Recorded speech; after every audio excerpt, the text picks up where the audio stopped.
Hello दोस्तों, आप सभी का स्टडी विद कॉन्सेप्ट चैनल पर बहुत बहुत स्वागत है।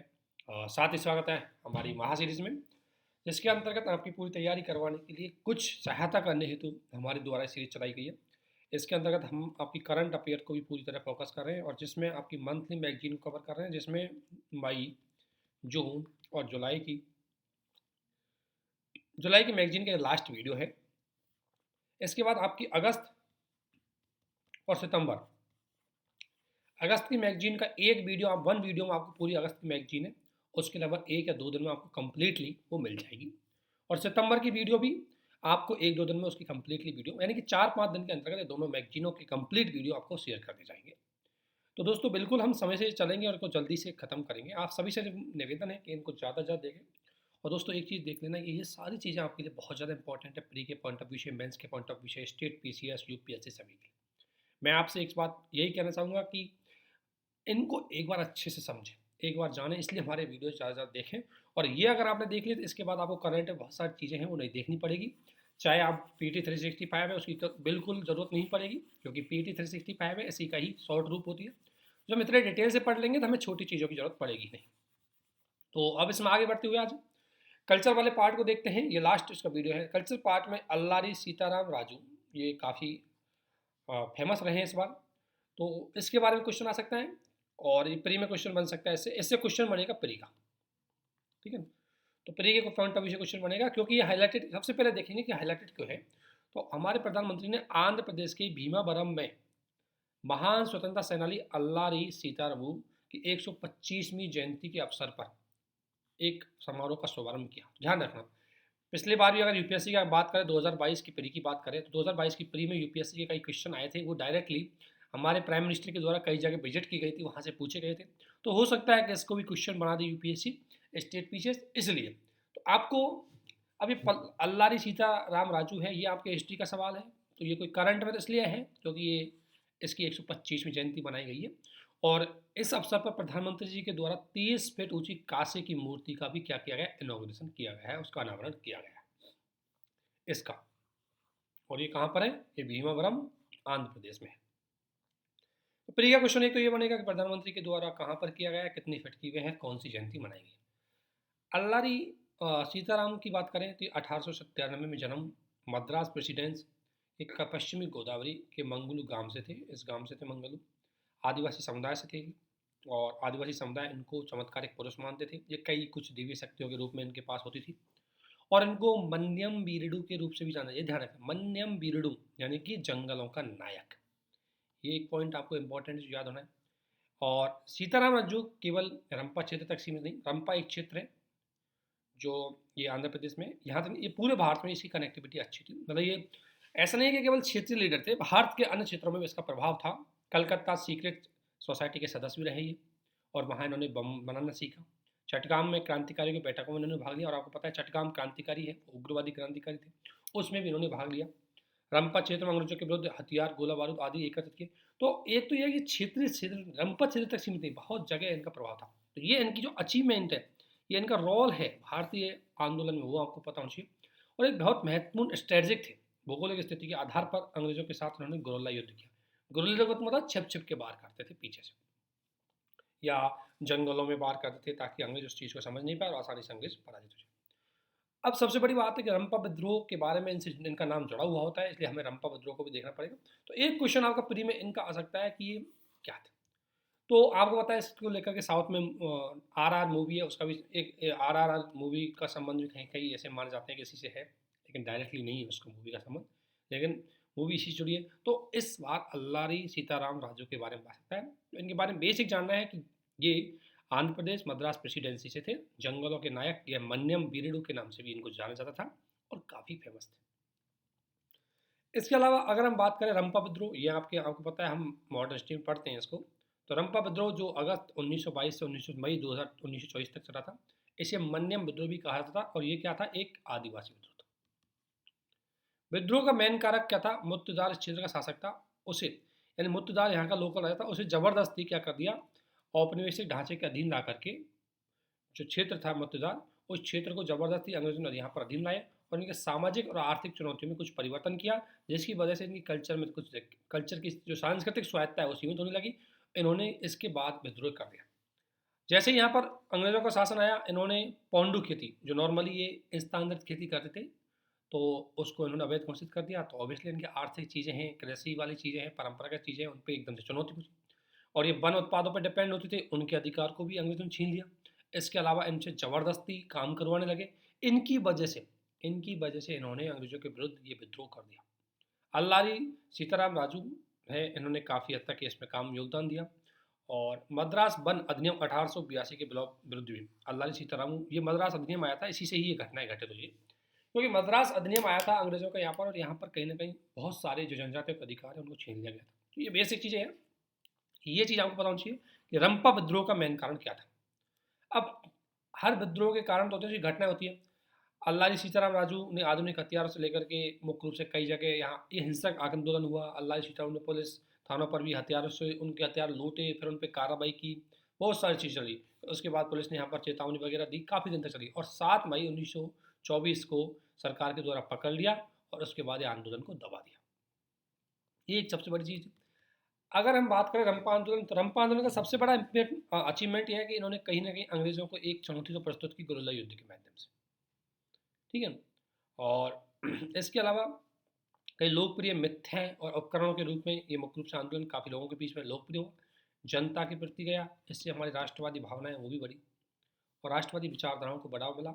और अल्लावी सीताराम राजू गांधी की जो खादी चीज़ थी उससे बहुत ज़्यादा प्रभावित थे। और इतना ही नहीं, हालांकि ये गांधीवादी थे, लेकिन इन्होंने आंदोलन में हिंसक गतिविधियों को रखा, क्योंकि अंग्रेजों के विरुद्ध गतिविधियाँ करने के लिए उन्होंने माना कि अंग्रेजों के विरुद्ध हमें हिंसक गतिविधियाँ अपनानी पड़ेंगी।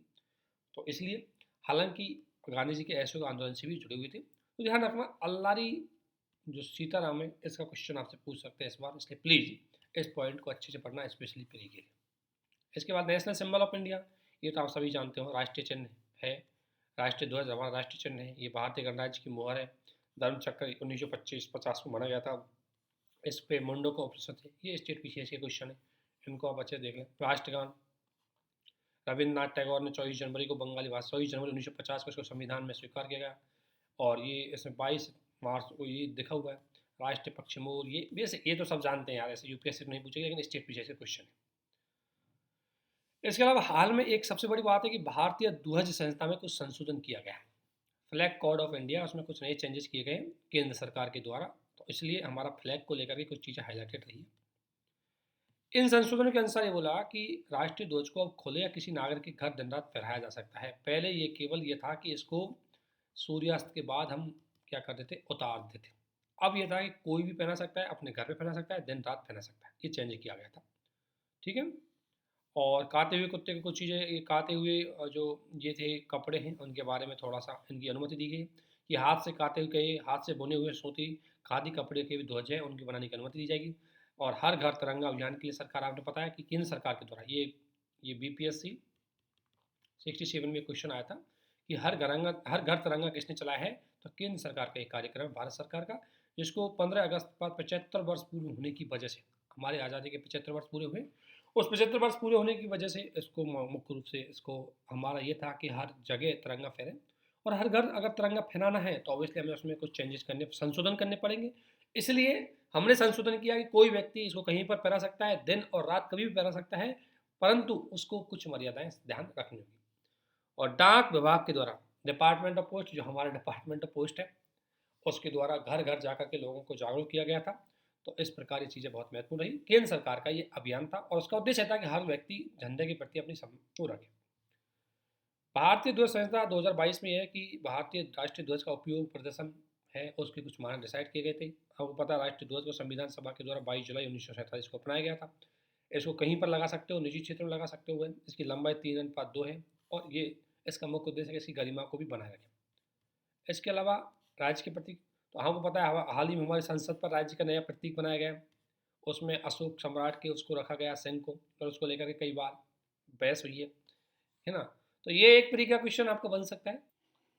तो हाल ही में आपको पता है हमारी नई संसद बनी है, वहाँ पर हमारा अशोक प्रतीक, राष्ट्रीय प्रतीक लगाया गया है प्रधानमंत्री के द्वारा। तो इस पे कुछ विवाद हुआ था, इसलिए हाईलाइटेड है कि ये दहाड़ता हुआ बनाया गया है, ये भारत की एग्रेसिव को दिखाता है, जबकि ऐसा कुछ है नहीं है ना। वो सेम ही उसी सिंबल में उसको दिखाया गया। इसकी अगर बात करें हम, तो मौर्य आपको पता है ये 250 ईस्वी जो अशोक का जो सारनाथ का स्तंभ है वहाँ से इसको लिया गया, और जहाँ पर बुद्ध ने भी ज्ञान प्राप्त किया था, और ये 4 महान सत्यों की व्याख्या करता है, इसलिए इसका धर्म चक्र परिवर्तन कहा जाता है। ये अशोक का जो प्रतीक है, 4 जैसे दिखाया गया है सिंहों को चारों दिशाओं में, ये मुख्य रूप से धर्म चक्र परिवर्तन से जुड़ा हुआ है। कई बार लोग इसकी अलग अलग तरीके से व्याख्या करते हैं। राज के प्रतीक है, चित्र के रूप में इसको स्वीकार किया गया है, अशोक सिंह के रूप में है, और इस पर राष्ट्रीय बैग आदर्श लिखा हुआ है, सत्य में जयते। इसका अभी जो बनाया गया है, इसको नंदलाल बोस के 5 छात्र हैं उन्होंने बनाया है, और ये 5 ही हैं इन्होंने इसको शामिल किया गया जिन्होंने बनाया। संविधान सभा ने इसको क्यों स्वीकार किया? संविधान सभा के समक्ष एक मुद्दा था, ये तो 3 डायमेंशनल था। 3 डायमेंशनल का मतलब है कि ये चारों दिशाओं में दिखता है, जैसे 1 2 3, और एक इसके पीछे भी है जो हमें दिखता नहीं, 3 डायमेंशनल हो गया। दूसरा ये था कि ये स्वतंत्र राष्ट्रीय शक्ति, यानी कि एक शक्ति को भी दिखाता है, विश्वास को भी दिखाता है, और चारों क्षेत्र में इसका प्रभाव है उसको भी दिखाता है, इसलिए इसको शामिल किया गया था। और इस पर एक चीज़ और है कि इस पर सत्यमेव जयते को उत्कीर्ण किया गया है, जो इस बात का संकेत है कि हम सत्य ही की विजय की बात की जाती है, चाहे गांधीवादी की बात हो वो भी सत्य की ही बात करता है। इसलिए इस राजकीय प्रतीक का डिजाइन के बारे में बोली गई है कि इसमें आपको पता है हमारे यहाँ 4 तो इसमें सीट्स पे शेरों के होते हैं 4 दिशाओं में, और इसके अलावा नीचे हाथी है ना, वृषभ अश्व सिंह, ये अलग अलग महात्मा बुद्ध के जीवन से जुड़ी हुई अलग अलग चीज़ों से जुड़े हुए हैं। आपको पता है महात्मा हाथी की अगर बात करें तो हाथी आपको पता है जब महात्मा बुद्ध जो है गौतम बुद्ध के रूप में उसकी जब माता के गर्भ में आया था, उसकी माता को हाथी के रूप में एक सपना आया था, तो इसलिए इसको गर्भ से जोड़ा जाता है। जब वो वृषभ यानी कि जब वो युवावस्था से रिप्रेजेंटेशन करते हैं इसको। अश्व जो ज्ञान की तलाश में गया तो अपने अश्व पे गया था, इसलिए इसको ज्ञान की तलाश के रूप में मानते हैं। सिंह जो ज्ञान प्राप्ति के बाद और धर्मचक्र परिवर्तन के बीच में जो टाइम था उस सिंह, तो इसलिए इसके 4 जो प्रतीक इसमें इसमें रखे गए, जो ये चारों ओर ये है घोड़ा ये तो ये 4 इसमें घुमाते चक्र हैं, और ऊपर तो 4 सिंह के ही हैं, और नीचे 4 ये हाथी वृषभ अश्व यह भी है जो मुख्य रूप से इसका है। और धर्म चक्र की बात करें तो 24 तीलियां हैं जो दिन के 24 घंटे को बताती, ध्यान रखना, टाइमिंग को बताती है, और टाइमिंग का मतलब है कि जीवन परिवर्तनशील है, निरंतर गतिशील है, इसलिए इसको बताया जाता है। तो ये बहुत महत्वपूर्ण तरीके से, बहुत लॉजिकल तरीके से इसको डिजाइन किया गया था। इसके अलावा बेसिक आप सभी जानते हैं, कुछ करंट में हाइलाइटेड अमूर्त सांस्कृतिक विरासत की सुरक्षा के लिए अभी समय and convention for safeguarding of intangible cultural heritage. सबसे पहले आईसीएच क्या होती है? आईसीएच मुख्य रूप से देखो दोस्तों, ये हमारी ऐसी कुछ स्किल्स, कोई कल्चर्स, कोई इक्विपमेंट, कोई आर्ट्स जो किसी व्यक्ति किसी समुदाय से जुड़ी हुई होती है, जिसकी वजह से वो समुदाय पहचाना जाता है, उन सभी विरासतों को हम क्या बोलते हैं? अमूर्त सांस्कृतिक विरासत। यानी कि अभ्यास, प्रदर्शन, अभिव्यक्ति, ज्ञान, कौशल, उपकरण, वस्तु, कलाकृति या उनसे जुड़ी हुई कोई क्षेत्र जो किसी समुदाय की या व्यक्ति की पहचान के रूप में जुड़े हुए होते हैं, उन्हें बोलते हैं अमूर्त सांस्कृतिक विरासत। अमूर्त सांस्कृतिक विरासत का अर्थ भारत में 14 है, जिनमें सबसे लास्ट में 2021 में दुर्गा पूजा को भी इसमें शामिल किया गया था। दुर्गा पूजा एक बंगाल की कल्चर है, उसका पार्ट है, तो वो एक स्पेशल पहचान पहचान देती है। कुंभ मेला आपको पता है बहुत फेमस है, और योग हमारी कह सकते हैं हमारी अभ्यास का, हमारे जीवन का बहुत इंपॉर्टेंट है। 2016 में इसको शामिल किया गया था। तो वर्तमान भारत में 14 है अमूर्त विरासत है जिनको यूनेस्को में शामिल किया गया है। तो ये होती है अमूर्त विरासत। तो भारत अब हाईलाइटेड क्यों है? क्योंकि हाल ही में भारत के द्वारा अमूर्त विरासत की सुरक्षा के लिए जो कन्वेंशन हुई थी उसमें भारत को चुना गया है, उसकी एक समिति है उसमें भारत को चुना गया। इस समिति में 24 सदस्य हैं जिनको अपने जोग्राफिकल एरिया के आधार पर उनको दिया जाता है। पहले कई बार इसमें एशिया, अफ्रीका, यूरोप के देश आते हैं, तो इस बार भारत को आया है। भारत 2022 से 2026 तक 4 साल के लिए इसका सदस्य रहेगा। तीसरी बार भारत इसका इलेक्टेड रहा है। इससे पहले भारत 2021 से 2025 के लिए भी चुना गया था।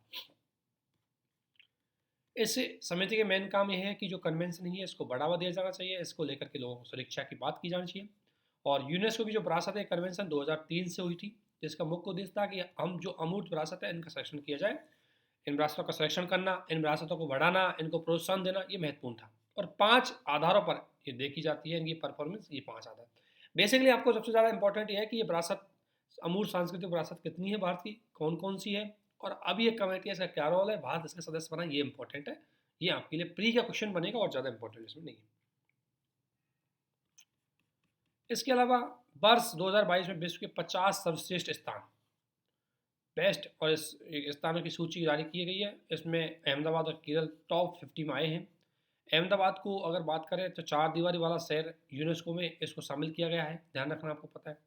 और यूनेस्को की विश्व धरोहर कार्यक्रम का उद्देश्य ये था कि भाई जो शहर है उनका बेहतर तरीके से प्रबंधन हो, उसके आधार पर हुआ या नहीं है उसके लिए, और कुछ महत्वपूर्ण मानक है उनके आधार पर इनको पूरा किया जाता है। अगर हम बात करें अहमदाबाद की, 15वीं शताब्दी में सुल्तान अहमद के द्वारा साबरमती नदी के पूर्वी तट पर इसको स्थापित किया गया था। पहले सर भील कर्णदेवी की कर्णावती जैन इनकी राजधानी हुआ करती थी। इस भद्रकला, फोर्ट, मस्जिद, ये काफ़ी चीज़ें बनी हुई है। इमारती लकड़ियों से ये बना हुआ है और ये विरासत में महत्वपूर्ण है और यूनेस्को की विरासत में इसको शामिल किया गया है। इसलिए अहमदाबाद के बारे में आपको बहुत अच्छे से चीज़ें देखनी चाहिए, हो सकता है प्री का क्वेश्चन यहाँ से बन जाए। इसके बाद मानगढ़ पहाड़ी, आप सभी ने सुना होगा, राजस्थान में है ये मानगढ़ पहाड़ी, भीलवाड़ा के अंतर्गत, राजस्थान के बांसवाड़ा जिले में मानगढ़ पहाड़ी है। और यहाँ पर गुरु गोविंद सिंह जी, गोविंद गुरु थे भीलों के गुरु, उनकी अंग्रेजों के विरुद्ध अंग्रेजों के विरुद्ध उनकी एक मीटिंग हो रही थी और इसी दौरान उन्होंने मुख्य रूप से यहाँ पर घटनाएं चालू कर दी और वहाँ पर बहुत अंग्रेजों ने बहुत बड़ी मात्रा में लोगों की हत्याएं, मौत के घाट उतार दिया। तो उनके शहीद के रूप में इस स्थल पर हर वर्ष उनके उन अप्रैल के मंथ में हर वर्ष लोग इस पे आते हैं और उन शहीदों की जो भी शहीद हैं उनको श्रद्धांजलि अर्पित करते हैं। तो राजस्थान गवर्नमेंट की इस पर लंबे समय से मांग रही थी कि ये काफ़ी महत्वपूर्ण स्थल है, इसलिए इसको राष्ट्रीय स्मारक के रूप में घोषित किया जाए। तो सरकार ने हाल ही में मानगढ़ पहाड़ी को राष्ट्रीय स्मारक घोषित करने पर विचार करे, अभी घोषित नहीं किया, ध्यान रखना। और इसका मुख्य उद्देश्य था कि जो आदिवासी स्वतंत्रता सेनानी जो गोविंद गुरु थे और उनके जो साथी थे जिन्होंने यहाँ पर अंग्रेजों के साथ अपनी बातें लड़ते हुए अपनी जीवन को त्यागा था, उन सभी की याद को मनाया जाए उसके लिए। और गुरु गोविंद सिंह ने, आपको पता है, भीलों के लिए, ये सभी जानते हैं, राजस्थान में भीलों के उद्धार के लिए, भीलों को अधिकारों की सुरक्षा के लिए भगत आंदोलन चलाया गया था, जिसका उद्देश्य था कि भील है वो शाकाहार का पालन करेंगे और सभी प्रकार के मांस या हम कह सकते हैं नशे से दूर रहेंगे, क्योंकि नशे की वजह से भीलों की बड़ी मात्रा में ज़मीनें बिक गई थी। ये वही बात है, इसको जलियांवाला हत्याकांड के रूप में ही बोला जाता है, क्योंकि इसमें भी उनको धुआंधार गोलियों से मार दिया गया था और इसको राष्ट्रीय स्मारक घोषित करने की बात चल रही है। और भारतीय पुरातत्व सर्वे के द्वारा मुख्य रूप से 1958 का जो एक्ट है, इसके आधार पर कुछ, ध्यान रखना, कोई स्थल कुछ मापदंडों को पूरा करता है तभी उसको राष्ट्रीय महत्व घोषित किया जाता है। जैसे सबसे पहले वो 100 वर्ष पुराना होना चाहिए, तो अभी अगर बात करें 1913 का है तो 2023 तक लगभग 110 वर्ष पुराना हो गया, तो ये क्वालिटी पूरी कर चुका है। वो पुरातात्विक स्थल है, बिल्कुल पुरातात्विक ऐतिहासिक स्थल है, क्योंकि घटना घटित हुई और इस प्रावधानों के अंतर्गत आना चाहिए। और सभी जनता, और ऑब्वियसली इसको शामिल करने से आदिवासी समुदाय बहुत ज़्यादा है, उनके अधिकारों, एक तरह से उनकी पहचान बनेगी, उनके द्वारा जो जिन लोगों ने कहीं ना कहीं बलिदान दिया उनकी बात बनेगी, तो इसलिए इसको शामिल करना चाहिए। एक क्वेश्चन ये आ सकता है आपसे कि किन किन को क्या क्या स्टैंडर्ड है जिसको राष्ट्रीय महत्व का घोषित किया जाता है, ठीक है। तो इसको राष्ट्रीय महत्व घोषित करने की बात चल रही है। और एक थोड़ा सा फैक्ट और देख सकते हैं, राष्ट्रीय स्मारक प्राधिकरण के द्वारा 2 स्थलों की सिफारिश की गई थी। तो ये 2 स्थल है, एक तो बड़ोदरा का ये और एक महाराष्ट्र का प्रतापराव भोसले हाई स्कूल। तो इन दोनों को भी विरासत की, मतलब ये शामिल नहीं किए गए, लेकिन बोला गया कि इनको भी शामिल किया जाए। ये भी इंपॉर्टेंट जगह है ये, कनगन हल्दी है ना। कनगन हल्दी की बात मैं करूँ अगर, कनगन हल्दी हाल ही में ASI के द्वारा कर्नाटक में इसको खोजा गया है, प्राचीन, ध्यान रखना। सबसे महत्वपूर्ण बात है, ये कौन सा है, बौद्ध स्थल है। UPSC क्वेश्चन पूछ सकती है कौन सा स्थल है, तो ये बौद्ध स्थल है। ये भीमा नदी के पास एक छोटा सा गांव है और ये पाषाणकालीन अशोक के महास्थता पर वो सारी चीज़ें यहाँ पर मिले हुए हैं। और ऐसा माना जाता है कि यहाँ पर जो स्तूप है उनका 3 कालों में निर्माण हुआ, मौर्य काल, सातवाहन काल, उत्तर सातवाहन काल। और अशोक सम्राट ये एकमात्र अब तक की सही अवस्था में छवि मानी जाती है इसी में, पाषाण चित्र की। और ब्रह्मलिपि में राय अशोक का उत्कीर्ण किया गया है। तो बेसिकली ये कनगन हल्दी जो एरिया है काफ़ी इंपॉर्टेंट है, बौद्ध धर्म से जुड़ा हुआ है, अशोक से जुड़ा हुआ है, मौर्य काल से जुड़ा हुआ है। तो अगर इससे संबंधित क्वेश्चन आए UPSC प्री में क्वेश्चन पूछ सकते हैं हिस्ट्री के, इसलिए इसको प्लीज़ आपसे रिक्वेस्ट है अच्छे से याद रखें। प्री का क्वेश्चन आ सकता है इससे, यूपीएससी आ सकती है, बीपीएससी या स्टेट पीसीएस भी इससे क्वेश्चन पूछ सकती है। इसके बाद आता है व्हाइट ऑनियन। अलीबाग के सफ़ेद बाग को जीआई का दर्जा प्राप्त हुआ, ध्यान रखना जीआई का। अलीबाग के सफ़ेद ऑनियन है और अलीबाग किसानों का दर्जा सफ़ेद प्याज को सदियों से केवल पारंपरिक पद्धति और असली बीजों के साथ उगाया जाता है। देखो सबसे बड़ी बात है कि जीआई टैग इसको दिया गया है, तो फिर ये क्वेश्चन देख तो बन ही जाएगा। और कहाँ का है? महाराष्ट्र का है, ठीक है। लेकिन जीआई टैग का मतलब क्या है आपको पता है? जीआई टैग किसी क्षेत्र को एक पहचान दी जाती है, उसको एक रजिस्ट्रेशन मिलता है और रजिस्ट्रेशन 10 साल तक के लिए मिलता है, स्पेशली उन प्रोडक्शनों पे, मतलब कोई वस्तु कोई चीज़ जिसकी स्पेशल क्वालिटी वहाँ की ज्योग्राफी की वजह से होती है, उसको जीआई टैग दिया जाता है। और जीआई टैग एक तरह से पेटेंट की तरह होता है, ये 10 साल के लिए दिया जाता है। और भारत में माल के जीआई टैग के लिए रजिस्ट्रेशन और संरक्षण एक्ट 99 के अंतर्गत इसको क्या किया जाता है? रेगुलेट किया जाता है। इसके अलावा इंडिया नॉलेज सिस्टम इनिशिएटिव की अगर मैं बात करूं तो केंद्र सरकार के द्वारा स्कूलों में लगभग 75 स्वदेशी स्कूल शुरू किए गए हैं, ठीक है ना। इसमें राजा मंत्री चोर सिपाही बगल करना जैसे खेल, कई लोकल खेल है, इनको आगे बढ़ाने की बात की जा रही है। और इसका मुख्य उद्देश्य है कि भारतीय शिक्षा में खेलों को ज़्यादा महत्व दिया जाएगा, तो इसलिए ये पहल चलाई गई है। शिक्षा मंत्रालय के तहत एक अलग से इसका सेल बनाई गई है और ये इसमें उद्देश्य है कि खेल के साथ इंटर कनेक्टिविटी या कह सकते हैं इंटर सब्जेक्ट रिसर्च है, उसको भी बढ़ावा दिया जाएगा, उसके लिए ये चीज़ हो रही है। इसके अलावा ये ज़्यादा ये बताया फील्ड्स मेडल। फील्ड्स मेडल के बारे में पूछ सकता है किस क्षेत्र से संबंधित है, तो ये यूक्रेन मतलब गणित के क्षेत्र में दिया जाने वाला एक नोबेल पुरस्कार है। इसको अंतर्राष्ट्रीय गणित संघ के द्वारा दिया जाता है। प्रत्येक 4 वर्ष में 40 वर्ष से कम आयु के गणितों को दिया जाता है। इसमें एक स्वर्ण पदक होता है, 15,000 कैनेडियन डॉलर दिए जाते हैं।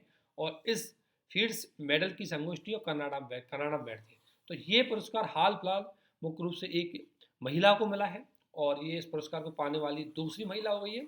इसका नाम है मेरिना, जो मेरिना है उसको मिला है मेरिना बियाजोवास्का। तो फील्ड पुरस्कार के बारे में प्री में क्वेश्चन आ सकता है। गणित के क्षेत्र में दिया जाता है, मुख्य रूप से आईएमओ के द्वारा दिया जाता है और ये 40 वर्ष से कम उम्र के जो प्रत्येक 4 वर्ष में 40 वर्ष से कम उम्र के जो होते हैं उनको ये दिया जाता है, ठीक है ना। इसके वाला एथिक्स का ये वाला एक पार्ट अलग है कि भारत में मद्यपान वाली बात हो रही है, तो ये ज़्यादा खास है नहीं आपके लिए, ऐसे एक बार गो थ्रू जरूर है ना। शराबबंदी जुड़ा हुआ मामला है तो रेगुलर आप देखते हैं इसको। इसके अलावा सरकार की स्कीम जो हाईलाइटेड रहती है उसमें एक है मिशन वात्सल्य। देखो मिशन वात्सल्य की अगर मैं बात करूं तो मुख्य रूप से ये है, इसका उद्देश्य है कि जो परिवार के बच्चे जो बहुत ही खराब स्थिति में रह रहे हैं उनके हितों की सुरक्षा के लिए चलाया जाए बेसिकली। और इस कार्यक्रम की अगर मैं बात करूं तो ये आईसीडी योजना के अंतर्गत इसको समाहित किया गया है, थोड़ा पैसा बढ़ाया गया। और तो बेसिकली ये स्कीम्स हैं, थोड़ा सा देख लेना एक बार इस कार्यक्रम को, ठीक है ना। बाकी इसमें मिशन शक्ति कार्यक्रम ये महिला बाल विकास मंत्रालय के द्वारा चलाया गया है, ध्यान रखना एक चीज़ आपको ये ध्यान रखना है इसमें। बाकी इसमें कुछ है नहीं इतना, ठीक है ना। ये इंपॉर्टेंट है एक बार जो हमने पहले पढ़ रखे कि करंट में हाईलाइटेड जो जगह है इनको आपको देख लेना है। एक तो मानगढ़ कहाँ पर है? राजस्थान में। वस्त्र को पर्यटन जोड़ने के तहत आमेर शिल्पग्राम ये राजस्थान में है। मध्य प्रदेश में बुरहानपुर देश का पहला हर घर जल वाले क्षेत्र है। गुजरात में गांधीनगर में डिजिटल इंडिया पहल की गई थी। पूरा मतलब जो हमने पढ़ा है उसका करंट का है ये चीज़, तो ये एक बार आपको देखनी है वैश्विक लेवल। इसके अलावा विश्व के लेवल पर बेलारूस में एससीओ संगठन हुआ था। जर्मनी में नॉर्ड स्ट्रीम आई थी इसलिए। पुर्तगाल में यूएनएससी का सम्मेलन हुआ। माली में उग्रपाती गठन हुई। घाना में मुख्य रूप से क्या हुआ, ये क्वेश्चन पूछे जाते हैं कि हाल ही में घटनाएं घटित हुई तो नॉर्मली कोई देश क्यों हाईलाइटेड रहा। अर्जेंटीना में लैंगिक समावेशी भाषा के उपयोग पर रोक लगा दी। कांगो इसमें तेल कंपनियों की नीलामी उस पर रोक लगाई, मतलब भारतीय नीलामी हो रही थी उसको नीलामी करने का निर्णय लिया। नामीबिया या बाहर से चीता लाया गया आपको पता है। मेडागास्कर आपको पता है भारत ने मेडागास्कर के साथ टेली एजुकेशन और टेली मेडिसिन को लेकर के एग्रीमेंट किया है। केन्या यहाँ पर भारतीय कंपनी है ओएनजीसी वो यहाँ पर काम कर रही है। जिम्बाब्वे यहाँ पर सोने के सिक्कों को वैध, जिम्बाब्वे में सोने के सिक्कों को वैध बनाया गया है। ईरान में चाहवार पोर्ट की बात चल रही है। तुर्कमेनिस्तान में कैस्पियन शिखर सम्मेलन अश्वगात में हुआ है। जापान के पूर्व प्रधानमंत्री की हत्या हुई है, ये बीपीएससी में क्वेश्चन पूछा गया था। जिबूती यहाँ पर भारतीय नौसेना के स्टील फ्रिगेट आईएनएस तरकस ने जिबूती का दौरा किया है। तो ये बेसिक जगह है वैश्विक लेवल पर रही है, तो आपको ध्यान रखना ये तो वो है आपको महत्वपूर्ण। और ये जगह छत्रपति शिवाजी के बारे में आप सभी जानते हैं, कोई नई बात नहीं है इसमें। और सरफोजी द्वितीय ये मुख्य रूप से शिवाजी के पुत्र थे। गोपाल गणेश सावरकर ये महाराष्ट्र के थे समाज सुधारक। और आचार्य प्रफुल्ल राय देव ये भारतीय रसायन वैज्ञानिक के पिता थे। कुमार संबत कामराज ये मुख्य रूप से तमिलनाडु के थे, हमको पता है, और ये स्वतंत्रता सेनानी थे, भारत छोड़ो आंदोलन नमक कानून से जुड़े हुए थे। स्वामी अस्तानंद ये मुख्य रूप से प्रधानमंत्री ने हाल ही में इसकी शताब्दी बनाई है। ये रामकृष्ण मठ से संबंधित थे। ये अब्दुल कलाम जी के बारे में आप जानते हैं, दलाई लामा के बारे में जानते हैं। ये पर्सनैलिटी एक बार आप गो थ्रू जरूर करना चाहिए। तो देखो बेसिकली जो मेन बात है आपको विविध में ध्यान रखनी है, इनसे एक बार गो थ्रू हो लेना है, क्योंकि हो सकता है यूपीएससी इनके बारे में क्वेश्चन पूछ सकती है। तो बाकी और ये प्री क्वेश्चन यहाँ से बनेंगे, इसलिए हम डिटेल से आपको नहीं बताया, फैक्ट है इसलिए। तो प्री क्वेश्चन आपके यहीं से बनेंगे, और बाकी आपको ज़्यादा नहीं, आराम से इनको करना है। एक बार देखो सब जानते हो दलाई लामा के बारे में, तो दलाई लामा के बारे में जान लेना थोड़ा सा, कोई अलग से नहीं है। एपीजे अब्दुल कलाम के बारे में आप सभी जानती हैं, कोई नई बात नहीं है। शिवाजी के बारे में आप जानती हैं, और ये जो जगह दिख रही है इन सारी जगहों को हम ऊपर देख चुके हैं, ठीक है ना। और ये स्कीम है, स्कीम के बारे में हमने पहले डिस्कशन कर लिया, कुछ बेसिक स्कीम हम लास्ट में भी लेंगे, ठीक है ना। तो ये सारी चीज़ें आपको देख लेनी एक बार। तो इसके साथ विजन आपकी जुलाई की मंथली मैगजीन ख़त्म कर देते हैं हम। आगे अगस्त की मंथली मैगजीन है, उसका एक वीडियो हम कंबाइन करेंगे पूरी मैगजीन को, और फिर सितंबर की को। तो आपको विदिन ए वीक हम कोशिश करेंगे दोनों मैगजीन कंप्लीट कर दी जाए। और इसके बाद दोस्तों हम फरवरी में आपकी अक्टूबर नवंबर और दिसंबर की कंप्लीट कर देंगे, और मार्च के अंतर्गत आप जनवरी फरवरी मार्च तक की बस इतनी आपको पढ़नी पड़ेगी, बाकी करंट की लास्ट में हम देख लेंगे। यानी कि इसलिए हमें ध्यान रखना है कि हम PT 365 उसको नहीं पढ़ाएंगे, क्योंकि ज़्यादातर चीज़ें इसमें ही कवर हो चुकी है, और PT 365 के लिए कोई अलग से कोई चीज़ें नहीं आती, इसी में से ही PT 365 की चीज़ें आएंगी, क्योंकि PT 365 इसी का ही एक संक्षिप्त रूप होता है। देखो इन योजनाओं में एक चीज़ मैं बताता हूँ, मैंने ज़्यादा बताया नहीं, योजनाओं ध्यान रखना, इनका उद्देश्य क्या है एक तो, और लाभार्थी कौन है, और किस मंत्रालय ने चलाया, बस 3 पॉइंट आपको याद रखना है, बस इससे आपका काम चल जाएगा, ठीक है ना। तो ये चीज़, और यूपीएससी पूछती है इनको हमेशा, तो इसलिए एक बार ध्यान रखना, इसको क्वेश्चन पूछी जा सकती है, ठीक है। तो जैसे अगर वात्सल की बात करें, तो केंद्रीय प्राइज योजना चलाई गई है, इसको केंद्रीय प्राइज योजना है जी, फंड का शेयरिंग इस तरीके से होगी इसमें। तो बेसिक चीज़ें ये पहले हमने पढ़ ली कई जगह, और इसको आगे भी कई बार रिपीट होगी, इसलिए यहाँ से इसके थोड़ा सा हम स्किप कर रहे हैं। तो आपसे रिक्वेस्ट है कि इनको देखें, और ये आपके लिए ज़रूर हेल्पफुल रहेगी। और ज़्यादा से ज़्यादा इन चीज़ों को फॉलो करें, प्री के लिए टेस्ट सीरीज दें, और जो भी वीडियो है इनको ज़्यादा ज़्यादा शेयर करें दोस्तों, ताकि ये आपके लिए बहुत ज़्यादा हेल्पफुल है। आप सभी को हमारे साथ बने रहने के लिए बहुत बहुत धन्यवाद। Thank you.